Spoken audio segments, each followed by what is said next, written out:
face the altar. Rest on the pubic bone.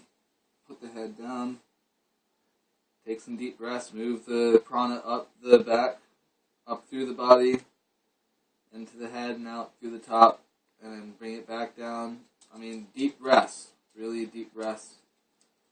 And then see the chakras. See the colors going up as you rise your awareness through your body. Come into child pose, stretch out for about a minute, and then come into cat, up and down, up and down. Do it a few times, and then come down like this, standing tree pose, bent over, and then do this cat pose again.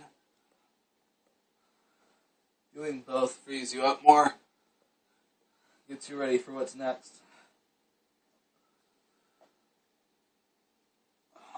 Alright, now, after the cat is done, Sarvangasana. Focus on your throat. Body supported by the hands. Straight up if you can. When you get tired, come back down, rest. Take some deep breaths and then go back up as many times as you can until you've had your limit. Try to work up to 15 minutes. Then come down, stretch around briefly, come forward. Gently focus on your root, the perineum, then go right, keeping your focus on the root, the perineum. Try to bend over all the way with your legs stretched out eventually. Don't strain yourself. Keep your focus. Then go left, and after that you go back down, and you freed your muscles up more at this point. And you can get your head all the way, your top of your head down, or the forehead down, like so. With the head, top of the head down, you're automatically in Jalantara Bandha. Your chin is forced to your throat to be like that, completely bent forward. Then you can do just the forehead like this. All with the awareness on the root and with the breath awareness moving up through the body and back down. Then we go forward. This is just the stomach, right here in Manipura. The color is yellow. Try to ultimately get your face between your legs here without any tension. And try to be resting that minutes on end without any tension. And after this, then we do standing up, and we go back down, placing your hands on the floor. This is Manipura. This is still the Manipura.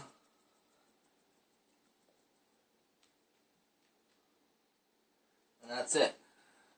Then you're done, and you go back into the seated position. Siddhasana, your left heel. Your foot conforms to the inside of your leg perfectly and comfortably so that whenever you sit up, it's still in a nice spot for you to sit for a long period of time. You can't bend over and then put it, you have to stay straight and then put it in its final spot, or else it'll change once you sit up and you'll have to move it again. So once you find that spot, lift up and over and find a nice spot to put your other foot. Find the distance that you need, either too far over or too far to the middle. Bring it over, pick up your foot, bring your knees out, sit up, breathe in. If you're a male, move your genitals over to the right.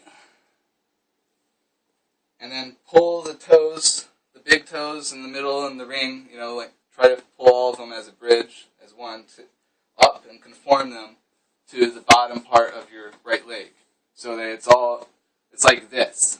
It's an upside down block. It's an upside down full lotus Padmasana. And with your knees out and down towards the floor, you should have your heel gently pressing against the physical spot of the root chakra, the perineum. And then you start breathing. You take some deep breaths, move the prana up and out the head, hold it there for a few seconds, then back down. Do that 3 times. Then, for 9 cycles, do the without breath. Just doesn't matter about the breath. Let your breath do its own thing. You practice visualizing the chakras, one by one, all the way up, with the names. Kiris. So it would be Muladhara, Swadhisthana, Manipura, Anahata, Vishuddhi, Agna, Sahasrara. And you hold it at Sahasrara, then you go Sahasrara, Agna, Vishuddhi, Anahata, Manipura, Swadhisthana, and Muladhara. This is a hell of a workout. And you're probably going to get it wrong many times until you learn those names and colors better than your own name. And after that, you do that 9 times, then you're ready for more pure consciousness and Nadi Shohan. You do 10 in, 10 hold, 10 out the other side, and then you breathe back in when you're finished with that. 10, hold for 10 again, and out for 10. Once you've done that 3 times, don't worry about it. Then you do 10 again, and then 20, 20, and then breathe in 10, 20 again, and out 20. Do that 3 times, and then do 20 in, 20 hold, 20 out, and then 10 without air. You wait until the last 3 to do without air. Then you do 20 in, 20 hold, 20 out, and then 10 without. You do that 3 times. Your mind's more one-pointed. Then you transfer to the next part of Tritaka, the one-point gazing. You practice Oms to help you get rid of thought.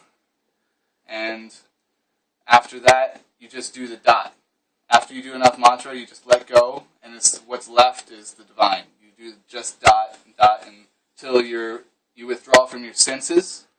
Your body's so relaxed, and you're so highly meditative and concentrated that after like 10 to 15 minutes of concentration, then meditation occurs, which is an altered state of consciousness, which very few have experienced, and takes practice for the nervous system to be able to cope with that high level of consciousness that is meditation.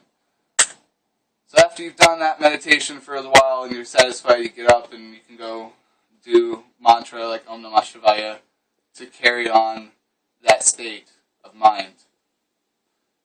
And you can go outside for that if you want, or if you have things to do, stick with that. Don't try to force your sadhana into your life if it's not conducive with the circumstances of the now.